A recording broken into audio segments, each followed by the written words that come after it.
Di dunia yang semakin bising, kita semua berlomba-lomba untuk bersuara, namun semakin sedikit yang bersedia untuk menyimak. Tanpa disadari, kita seringkali hanya sedang mengantre untuk berbicara, bukan benar-benar mendengarkan. Ketika telinga tertutup oleh dinding ego, disitulah hubungan yang paling intim sekalipun mulai retak secara perlahan. Mengapa mendengarkan menjadi begitu sulit di era modern ini? Dan seberapa fatal dampaknya bagi jiwa dan relasi kita? Mari mengambil jeda sejenak untuk menemukan kembali seni yang telah hilang ini.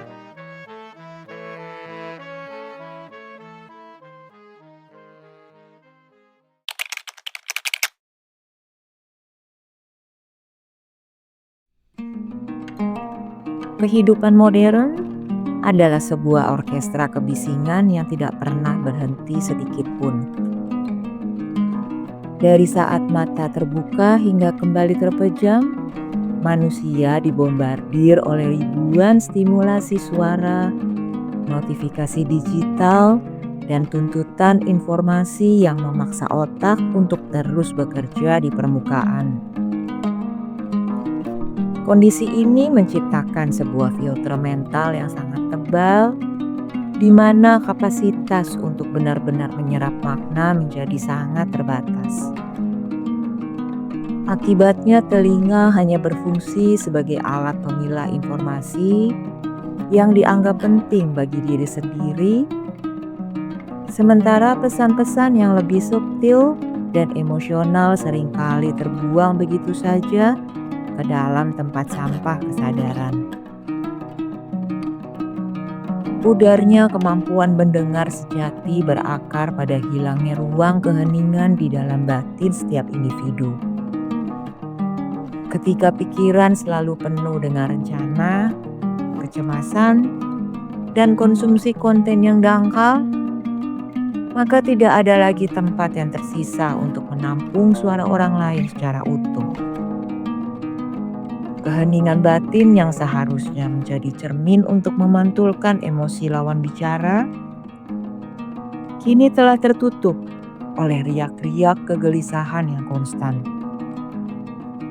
Manusia menjadi semakin asing dengan ketenangan, dan tanpa ketenangan, mendengarkan hanyalah aktivitas fisik tanpa melibatkan kehadiran jiwa yang tulus. Distraksi yang diciptakan oleh teknologi juga telah mengubah cara saraf manusia merespons sebuah percakapan. Dorongan untuk selalu terhubung secara digital justru membuat koneksi interpersonal secara langsung menjadi terasa hambar dan juga membosankan. Seringkali perhatian terbagi antara suara yang ada di depan mata dengan bayangan-bayangan yang ada di layar gawai. Ketidakmampuan untuk hadir sepenuhnya di saat ini adalah sebuah tragedi komunikasi yang membuat pesan-pesan penting tertelan oleh kabut ketidakpedulian yang tidak sengaja namun dilakukan secara berulang. Dan pada akhirnya, matinya keheningan ini mengakibatkan proses komunikasi hanya menjadi sekedar pertukaran kata-kata kosong tanpa roh.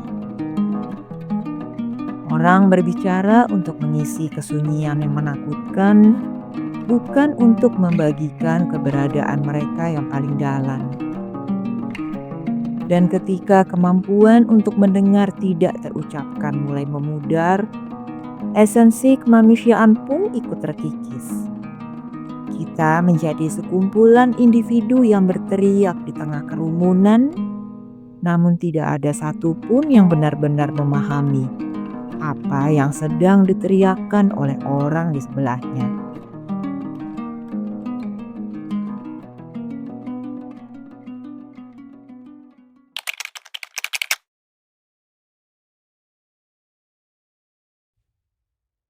Dalam sebuah dialog, Seringkali terjadi sebuah fenomena psikologis di mana seseorang tidak benar-benar mendengarkan, melainkan hanya sedang menyusun kalimat balasan. Pikiran sibuk memutar skenario, mencari celah untuk menyanggah, atau menyiapkan cerita yang lebih hebat untuk membuktikan keunggulan diri. Ego manusia memiliki kebutuhan yang sangat besar untuk selalu terlihat relevan, untuk selalu terlihat pintar, dan dominan dalam setiap interaksi sosial. Hal ini mengubah sebuah percakapan yang seharusnya menjadi ruang berbagi, menjadi sebuah medan kompetisi terselubung untuk memenangkan perhatian.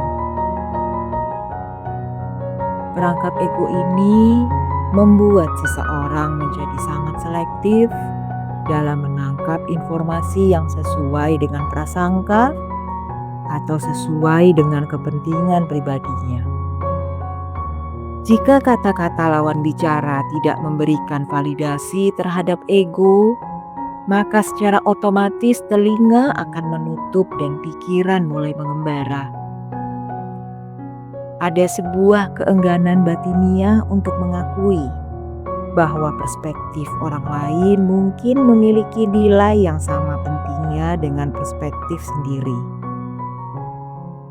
Kebutuhan untuk menjadi selalu yang benar atau selalu menjadi pusat perhatian adalah tembok raksasa yang menghalangi masuknya pemahaman yang tulus dan jujur. Seringkali dorongan untuk segera memberikan nasihat atau solusi juga merupakan manifestasi dari ego yang ingin menunjukkan otoritas. Alih-alih mendengarkan hingga tuntas, banyak orang terburu-buru memotong pembicaraan dengan kalimat-kalimat penghakiman atau kalimat-kalimat saran yang tidak diminta. Padahal, seringkali seseorang hanya membutuhkan ruang untuk merasa aman dalam kerentanannya dan bukan instruksi tentang apa yang harus dilakukan. Sikap sok tahu ini justru menutup pintu kepercayaan dan membuat lawan bicara merasa semakin tidak dipahami dan merasa menjadi semakin terisolasi. Ketika ego mendominasi, empati akan mati perlahan dalam setiap kalimat yang diucapkan. Interaksi berubah menjadi dua monolog yang berjalan bersisian tanpa pernah benar-benar bersentuhan di satu titik temu. Rasa puas karena telah berhasil menyampaikan pendapat sendiri seringkali menutupi kenyataan pahit bahwa kita telah gagal dalam memahami kebutuhan jiwa orang lain. Labirin ego ini membuat manusia menjadi terjebak dalam delusi bahwa mereka telah berkomunikasi, padahal mereka hanya sedang melakukan pameran diri di hadapan orang lain yang juga sedang melakukan hal yang sama.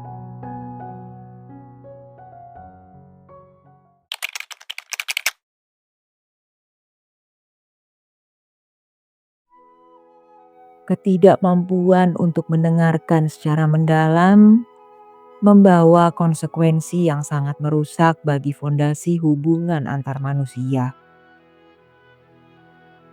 Hubungan yang paling erat sekalipun, seperti antara pasangan atau orang tua dan anak, bisa hancur perlahan karena akumulasi dari perasaan tidak didengar. Setiap kali sebuah curahan hati diabaikan atau disalahpahami, maka satu batu bata kekecewaan diletakkan untuk membangun dinding pemisah.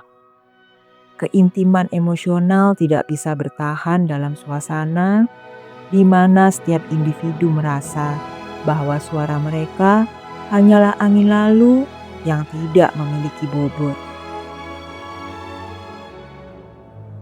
Dampak fatal lainnya adalah lahirnya kesalahpahaman kronis yang menciptakan konflik berkepanjangan tanpa ujung.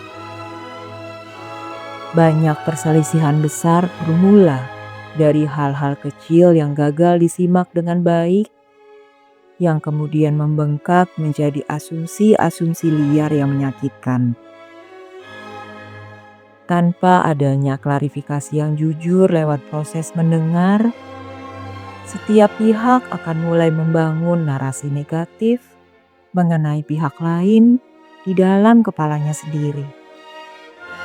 Luka-luka batin yang tercipta akibat pengabaian ini seringkali lebih sulit disembuhkan daripada luka yang disebabkan oleh kata-kata kasar yang jujur. Secara psikologi, seseorang yang terus-menerus merasa tidak didengar akan mengalami penurunan harga diri dan rasa keberhargaan. Manusia itu membutuhkan validasi dari lingkungannya untuk merasa bahwa keberadaan mereka diakui dan dicintai. Ketika orang-orang terdekat gagal memberikan perhatian penuh, kemudian akan muncul perasaan terasing yang sangat mendalam dan menyakitkan. Kesepian di tengah keramaian adalah penyakit modern yang sangat mematikan bagi kesehatan mental, di mana seseorang akan merasa tidak ada satupun jiwa yang benar-benar mengenal atau bisa memahami isi hatinya. Dalam skala yang lebih luas, masyarakat yang egois dan sulit mendengar akan menjadi sangat rentan terhadap polarisasi dan kebencian. Tanpa adanya jembatan empati yang dibangun lewat seni mendengar, setiap perbedaan akan dianggap sebagai ancaman yang harus dimusnahkan. Keharmonisan sosial hanya bisa terwujud jika setiap individu memiliki kerendahan hati untuk menyimak suara-suara yang berbeda dengan telinga, dengan lapang dada. Kehilangan seni mendengar adalah kehilangan kemampuan untuk mencintai, karena mendengarkan adalah bentuk paling murni dari perhatian dan kasih sayang yang manusiawi.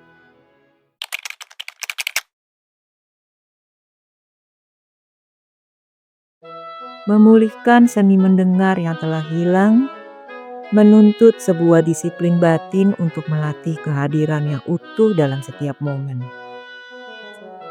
Hal ini dimulai dengan keberanian untuk meletakkan semua distraksi dan memberikan perhatian tanpa syarat kepada lawan bicara. Hadir secara utuh berarti memberikan seluruh panca indera dan juga seluruh perasaan untuk berada di ruang yang sama tanpa ada keinginan untuk lari ke masa depan atau ke masa lalu.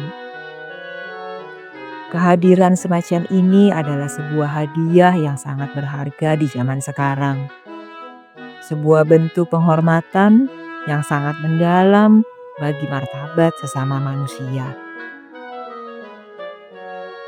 Langkah selanjutnya adalah belajar untuk mendengar melampaui deretan kata-kata yang diucapkan, yaitu mendengar dengan hati. Ada banyak pesan yang hanya bisa ditangkap melalui getaran suara, sorot mata, atau bahasa tubuh yang tidak akan pernah bisa berbohong. Seseorang yang mahir mendengar akan mampu menangkap ketakutan, mampu menangkap harapan, dan juga menangkap duka yang tersembunyi di balik kalimat-kalimat sederhana. Kemampuan untuk beresonansi dengan emosi orang lain inilah yang akan melahirkan koneksi yang otentik dan koneksi yang menyembuhkan terhadap segala bentuk keretakan dalam sebuah hubungan. Seni mendengar juga membutuhkan kerendahan hati untuk mengakui bahwa diri sendiri tidak memiliki semua jawaban atas persoalan dunia. Dengan mematikan dorongan untuk menghakimi atau segera memberikan solusi, kita memberikan ruang bagi orang lain untuk menemukan suaranya sendiri. Seringkali proses disimak secara mendalam sudah cukup untuk membantu seseorang mampu menata kembali kekacauan yang ada di dalam batinnya. Mendengarkan dengan sabar adalah sebuah tindakan pengorbanan ego yang sangat mulia, di mana kepentingan diri sendiri diletakkan sementara demi kebaikan jiwa yang lain.